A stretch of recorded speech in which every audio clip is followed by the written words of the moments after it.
মালিক জিজ্ঞাসা করে প্রতিদিন, বান্দা কি কারণে আমাকে ছেড়ে দিলা? হ্যাঁ, রাত 12টা বাজে তুমি ঘুমায় গেলা, মা ঘুমায় গেল, বাপ ঘুমায় গেল, বিবিও ঘুমায় গেছে, পাড়া পড়শি ঘুমায় গেছে। আল্লাহ বলেন আমি তো ঘুমাই নাই বান্দা, আমিও তো ঘুমাই নাই। সারাদিনে আমিও তো জগৎটা পরিচালনা করছি, তবুও তো আমার কোনো ক্লান্তি নাই, আমি তো ঘুমাই নাই। কেন ঘুমাই নাই জানো বান্দা? রাতের 2টা বাজে যদি তোমার পেশাব করতে হয়, রাতের 3টা বাজে যদি তোমার দরজা খুলতে হয়, তখন যদি তোমাকে উঠতে হয়, আর আমি যদি ঘুমায় যাই বান্দা, তোমারে চোখ মেলে দিবে কি?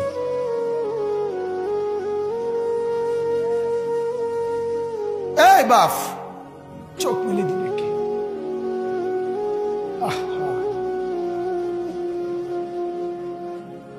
আল্লাহ আমাদেরকে মাফ করে। কোরআনুল কারীমের মধ্যে আল্লাহ তাআলা বলছে, ওয়া হুয়াল্লাযী ইয়াতাওয়াফফাকুম বিল-লাইল। কোরআনে আল্লাহ বলে, বান্দা শোনো, প্রত্যেকটা মানুষকে রাত গভীরে যে ঘুম আমি দেই, সেটা ঘুম না, আমি ওয়াফাত দেই, আমি মূলত মৃত্যু দিয়ে দেই।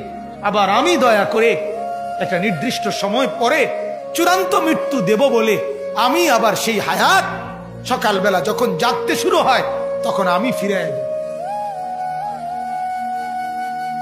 দেয় আল্লাহ। এমনও মানুষ আছে পৃথিবীতে, রাত্রিবেলা ঘুমাইছিল ভালো মানুষ, সকালবেলা আর জাগে নাই।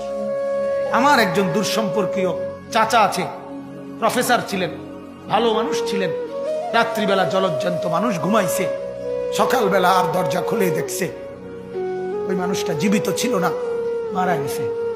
হতে পারে না? হতে পারে কিনা বলেন না? তাইলে বছরের পর বছর, মাসের পর মাস, এই বাপ, বাহিরের কারো চিন্তা করে বাদ দেন। আপনারা যারা বসছেন, আপনাকে বলছি, আপনি কষ্ট করে বসছেন, রাতের 12টা বাজে, রাতের 12টা বাজে, এত কষ্ট করে বসছেন, বিনিময়ে একটু ভাবেন, একটু ভাবেন, অনুরোধ আমার, একটু ভাবেন। আজ মাঝে মাঝে মন চায় আল্লাহর বান্দা মুসলমানদেরকে বুকে জড়ায় ধরে কাঁদি যে বাপ কেন এত ভুল করছেন, আল্লাহকে কেন এত নারাজ করছেন?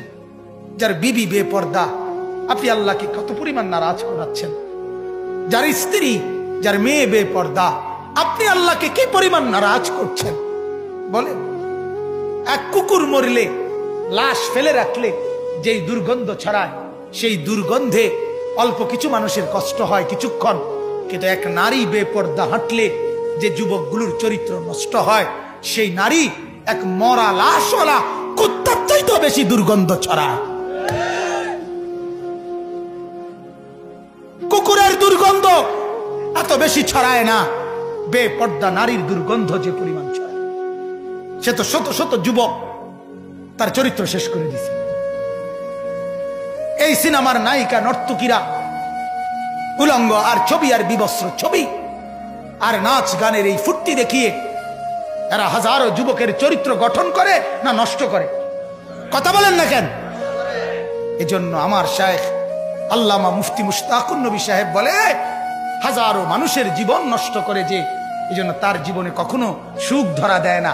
এজন্য এই পৃথিবীর জরিফ এটা, আপনি জরিফ চালায়া দেখেন, যত সিনেমার নায়ক নায়িকা, এদের জীবনের মতো দুঃখী জীবন, ব্যক্তি জীবনের মতো কষ্টের জীবন আর কারো নাই। আপনি খবর লাগান, আপনি খবর লাগান, এদের মতো লাঞ্ছনা। কারণ হাজারো যুবককে নষ্ট করছে এই হাসি দিয়া, অথচ এই হাসি তার মূলত আসল হাসি না। এই হাসি যদি ল্যাবে অথবা ডায়াগনস্টিক সেন্টারে পরীক্ষা করায়, প্রত্যেকটা হাসির মধ্যে ফরমালিন পাওয়া যাবে। কি পাওয়া যাবে? ফরমালিন, ফরমালিন, ফরমালিন পাওয়া যাবে। এগুলা হাসি না, এগুলা ধোকা। ঠিক কিনা বলেন না? এগুলা ধোকা। আল্লাহ আমাদেরকে বুঝার তৌফিক দান করুক।